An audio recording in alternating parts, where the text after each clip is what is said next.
Breaking news శ్రీకాళహస్తిలో 1 CI Gopi వ్యవహారం వివాదాస్పదమవుతుంది. Srikalahasti BJP Yuva Morcha నేత భరత్పై పోలీసుల తీరుపై విచారణకు ఆదేశించారు SP Subbarayudu. Law and order additional SP మనోహరచారితో విచారణకు ఆదేశించారు. ఓ హోటల్ దగ్గర వైసీపీ బీజేపీ క్యాడర్ మధ్య గొడవ జరిగింది. అయితే ఇదే టైంలో వైసీపీ లీడర్లను వదిలేసి బీజేపీ యువమోర్చా నేత భరత్ ను పోలీస్ స్టేషన్ కి తీసుకెళ్లారు. స్టేషన్లో సీఐ తన ప్రతాపం చూపెట్టినట్టు భరత్ ఆరోపిస్తున్నారు. ఇష్టం వచ్చినట్టు తిట్టడం, ఎదురు తిరిగావంటూ చితకొట్టినట్టు భరత్ ఆవేదన వ్యక్తం చేస్తున్నారు. దాడి చేసిన టైంలో భరత్ సెల్ఫీ వీడియోలో కూడా తన ఆవేదన చెప్పుకొచ్చాడు. 1వ పట్టణ పోలీస్ స్టేషన్ నుంచి నేను ఇప్పుడే బయట వెళ్తున్నాను. టైం 4:32 సిఐ గారు నన్ను విచక్షణ రాహిత్యంగా ఈ విధంగా కొట్టి నా మీద దాడి చేసి నన్ను హీనమానంగా మాట్లాడి చూసారా, చూడండి ఈ విధంగా మాట్లాడి స్టేషన్లోనే నేను 100కి డైల్ చేశాను, 112కి. నా కంప్లైంట్ తీసుకోలేదు, నన్ను స్టేషన్ లోపలికి కూడా పోనీలేదు.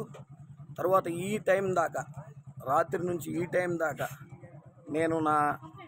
నన్ను ఎందుకు పోనీరు, నేను ఈ విధంగా సదరు వ్యక్తిపై కంప్లైంట్ ఇవ్వాలనుకుంటున్నాను, నన్ను అనుమతి ఇవ్వండి అంటే చివరికి వాళ్ళు నన్ను ఒక 15-20 నిమిషాల ముందు, అంటే 4 గంటల పైన 4:30 లోపల నన్ను లోపలికి అనుమతించారు.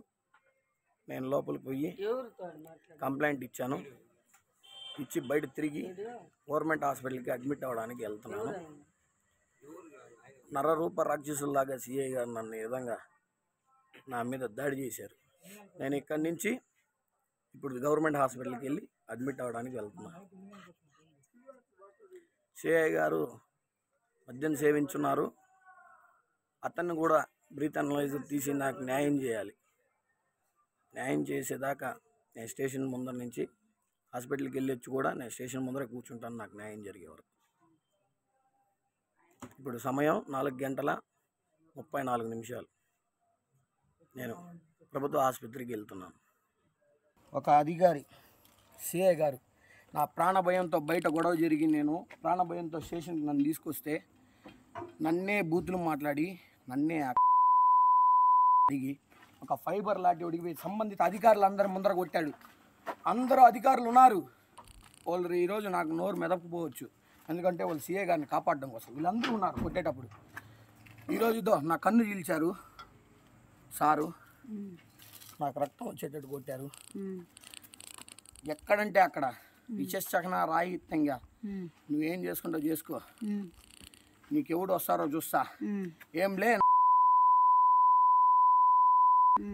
నీకెవరు వస్తారా ఏమనుకున్నావులే అనేసి నన్ను కొట్టారు. కానీ గౌరవ వైసీపీ వ్యక్తుల్ని ఇక్కడి నుంచి బాబు మర్యాదపూర్వకంగా మీ సంబంధిత స్టేషన్లో మీ సీసీ కెమెరాల్లో రికార్డ్ అయి ఉన్నది, ఒకసారి పరిశీలించవలసిందిగా అధికారులైనటువంటి డిఎస్పీ గారిని సంబంధిత ఎస్పీ గారిని వేడుకుంటున్నా.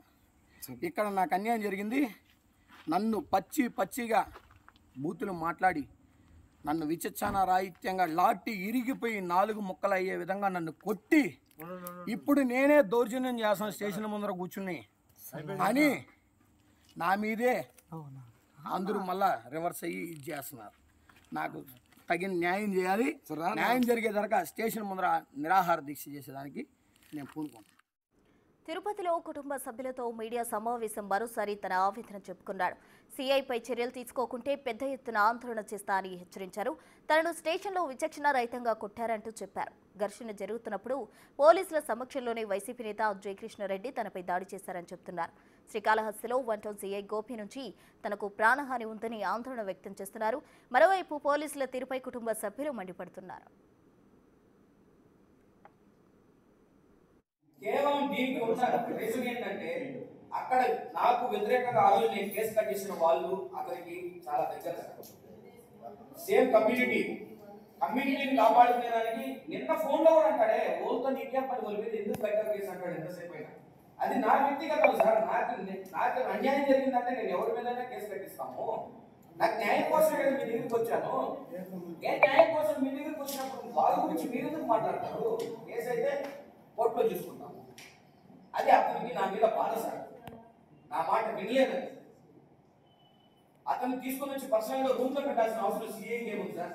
మమ్మల్ని పిలిపించి మమ్మల్ని తిట్టి మా ఇద్దరిని కాంప్రమైజ్ చేయాలని చూసిన వ్యక్తికి ఆ రోజు మేము కాంప్రమైజ్ అన్నము అవ్వము అంటే ఆ రోజు మాకు వార్నింగ్ ఇచ్చి మా ఇద్దరిని ఆడపిల్లని చూడకుండా నేను ఏదో ఒక కేసులో పెట్టి తిరిగిస్తాము, నీ మొగుడికి చెప్పు, నీ మొగుడు వెళ్ళకపోతే కూడా నీ మొగుడిని కూడా ఏదో ఒక రకంగా ఇబ్బంది పెడతాము, నేనంటే ఏం చూపిస్తాను అనేసి, సరే సార్ మీరు ఏం చేయాలి, మీకు నచ్చినట్టు చేయండి అనేసి మేము బయట వస్తే ఈ రోజు నేను ఆ విషయం తర్వాత ఈ రోజు నేను అక్కడ న్యాయం కోసం వాళ్ళ పోలీస్ సిబ్బంది నన్ను తొడుకొని ప్రొటెక్షన్ చేసి తీసుకొని వెళ్ళి నన్ను స్టేషన్లో పెడితే న్యాయం చేయాల్సిన వ్యక్తి వచ్చి నా మీద కర్కశంగా ప్రవర్తిస్తే నేను ఎవరికి చెప్పాలి? నేను అందరికీ చెప్తాను, మేము స్టేషన్కి వెళ్ళకుండా ఎక్కడికి వెళ్ళాలి సార్? పార్టీ దగ్గరికి వెళ్ళాలా? అంటే అక్కడికి వెళ్తే మాకు న్యాయం జరుగుతుందా? స్టేషన్ ఉండేది ఎందుకు? ఆడపిల్లకి రక్షణ లేదా?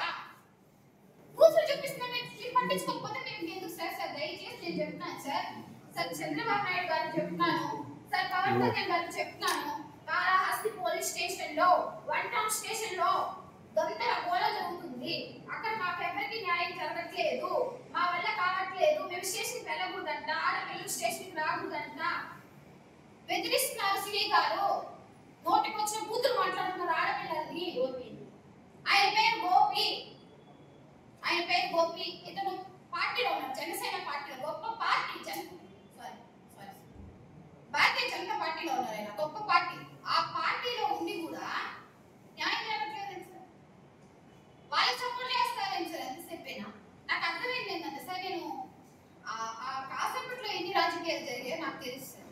వైసీపీకి సపోర్ట్ చేసి ఆయన అందరిని తరిమి కొట్టి డబ్బలు చూపిస్తుంటే కూడా ఆయన మారిగా కుక్కలు నేను కొడుతుంటే మీరు ఎందుకు కొడుతున్నారు సార్ అంటే ముందు అమ్మాయిని బయటకు పోయండి అన్నారు సార్. ఆయన ఒక్కదాన్ని నిల్చోంటే శ్రీకాళహస్తిలో 1 టౌన్ సిఐ గోపి వ్యవహారానికి సంబంధించి పూర్తి డీటెయిల్స్ అందించేందుకు మా ప్రతినిధి దామోదర్ సిద్ధంగా ఉన్నారు. దామోదర్, చెప్పండి, అసలు వైసీపీ అలాగే బీజేపీ యువకుల మధ్య గొడవ జరిగింది, ఆ తర్వాత ఏం జరిగింది అసలు?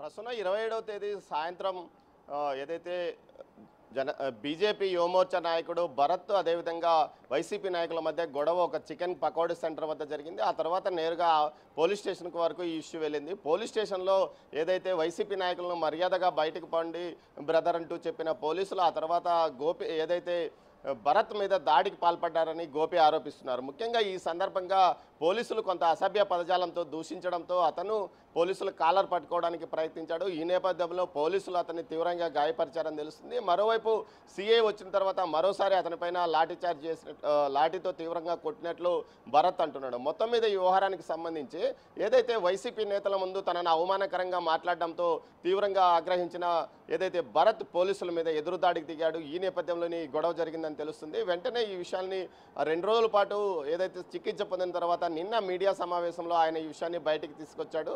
మరోవైపు దాడికి గురైన తర్వాత భరత్ మీద బ్రీత్ అనలైజర్ టెస్ట్ చేసి అతన్ని మరోసారి కేసు పెట్టాలని చూశారు. ఇప్పటికే పోలీసుల మీద పోలీస్ స్టేషన్లో దాడి చేశాడు, అసభ్య పదజాలంతో దూషించాడంటూ ఒక కేసు నమోదైనట్టు తెలుస్తుంది. మరోవైపు వైసీపీ నేతల మీద ఒక కేసు కూడా పెట్టినట్లు తెలుస్తుంది. దీనికి అయితే మొత్తం మీద ఈ ఘటనకు సంబంధించి నిన్న మీడియా సమావేశంలో మాట్లాడుతూ సిఐ గోపి తనను ఏదైతే ఫైబర్ లాఠీతో విచక్షణారహితంగా దాడి చేశాడు, భుజాలు అదేవిధంగా వెనక వైపుతో పాటు కంటి మీద కూడా గాయాలయ్యేట్లు తీవ్రంగా గాయపరిచాడంటూ భరత్ ఆరోపణ చెప్పాడు. అంతేకాకుండా దానికి తగ్గట్టు కూడా అక్కడ గాయాలు కూడా అతని శరీరం మీద ఉన్న పరిస్థితి. మొత్తం మీద ఈ విషయం మీద ఏదైతే గత 4 రోజులుగా పోలీసులు పూర్తి స్థాయిలో తిరుమల భద్రత గరుడోత్సవం నేపథ్యంలో వారు చాలా బిజీగా ఉన్నారు. నిన్న ఉదయం ఈ విషయాన్ని తెలుసుకున్న వెంటనే తిరుపతి ఎస్పీ సుబ్బరాయుడు ఈ విషయం మీద సీరియస్ అయ్యాడు. వెంటనే లాండా ఏదైతే అడిషనల్ ఎస్పీ అయిన మనోహరాచార్య ఆధ్వర్యంలో ఒక కమిటీని ఏర్పాటు చేశాడు. ఆయన ఈరోజు విచారణ చేయనున్నట్టు సమాచారం. సిఐ గోపి వ్యవహార శైలిపై ఏదైతే టీడీపీ శ్రేణులతో పాటు కూటమి శ్రేణులు గతంలో కూడా అనేక ఫిర్యాదులు చేసినప్పటికీ అతన్ని ఏమాత్రం పట్టించుకోలేదంటూ కూడా విమర్శలు ఉన్న నేపథ్యంలో మొత్తం మీద ఈ విషయానికి సంబంధించి పూర్తి స్థాయిలో అతని మీద కఠినంగా చర్యలు తీసుకోవాలని కూటమి నేతలు అంటున్నారు. ఏదైతే కోలా ఆనంద్ సీనియర్ నాయకుడు బీజేపీ సీనియర్ నాయకుడు కోలా ఆనంద్ దగ్గర భరత్ ఉంటున్నాడు. అతనికి భరత్ పూర్తి మొదటి అనుచరుడు అని చెప్పవచ్చు కోలా ఆనంద్కు. అతను చెప్పిన తర్వాతనే 4:30 సమయంలో పోలీసులు వదిలివేసినట్లు సమాచారం. మొత్తం మీద ఈ ఘటనపై జిల్లా పోలీసు ఉన్నతాధికారులు కూడా సీరియస్గా స్పందించారు. వెంటనే ఈ విషయం మీద ఒక నివేదిక తనకు ఇవ్వాలంటూ ఇటు ఎస్పీ ఆదేశాలు జారీ చేయడంతో ఏదైతే మరోవైపు జిల్లాకు సంబంధించిన ఉన్నతాధికారులు ఈ విషయం మీద సమగ్రంగా విచారణకు వెళ్ళారు. అదే మరోవైపు గోపి కూడా తనను ఏదైతే తన పోలీసుల మీద దాడి చేయడానికి ప్రయత్నించిన నేపథ్యంలో తాను సీరియస్ అయినట్లు కూడా చెప్తున్నాడు. ఆ సమయంలో అతను మద్యం మత్తులో ఉన్నాడని కూడా చెప్తున్నారు. ఈ విషయాలకు సంబంధించి పూర్తిగా చర్యలు తీసుకుంటామని చెప్తున్నారు. అదేవిధంగా ఏదైతే అడిషనల్ ఎస్పీ మనోహర్ చారి ఈరోజు సాయంత్రానికి ఒక నివేదిక కూడా ఇవ్వనున్నట్టు తెలుస్తుంది. దీంతో పాటు అసలు గోపి ఎందుకు ఈ విధంగా వ్యవహరించాడు అన్న సిఐ గోపి ఎందుకు వ్యవహరించాడు, ఈ విషయంలో కేసు పెట్టి బ్రీత్ అనలైజర్ చేసి అతన్ని అరెస్ట్ చేసి ఉంటే సరిపోయేది కదా, ఎందుకు దాడి తీవ్రంగా కొట్టాల్సి వచ్చింది అన్న విషయం మీద కూడా ఉన్నతాధికారులు విచారణ చేస్తున్నట్టు తెలుస్తోంది ప్రసూన.